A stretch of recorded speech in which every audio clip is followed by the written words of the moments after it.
Let me introduce you to James. He had always been the go-to guy for solving problems. He'd been building his business for years, and just when it seemed like everything was coming together, disaster struck. A major deal fell through, his biggest client pulled out, and suddenly, he was facing the kind of financial setback he never expected. He felt defeated. What now? He wondered. How can I recover from this? But James didn't let the setback define him. Instead, he chose to see it as an opportunity to bounce back stronger. He realized that the best comebacks come from how you respond to failure. So, he got to work. First, James took a step back and reassessed the situation. Instead of rushing into panic mode, he allowed himself time to process the loss.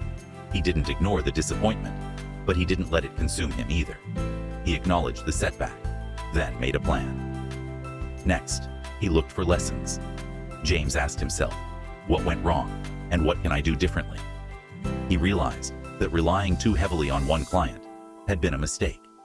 This failure forced him to diversify his approach and focus on bringing in new clients from different industries. What felt like a loss became a valuable lesson in business strategy. James also leaned into his support network. He reached out to mentors, friends, and fellow entrepreneurs to share his struggles. He discovered that setbacks were part of the journey for everyone, and hearing others' stories gave him perspective.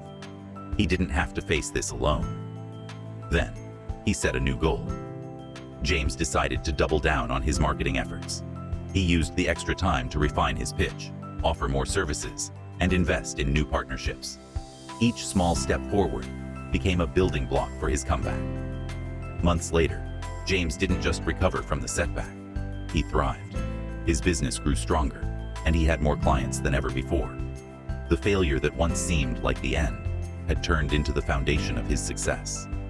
So, the next time you face a setback, think of James. Take a breath, learn from the experience, reach out for support, and take action. Because setbacks don't have to stop you. They can be the spark for an even greater comeback.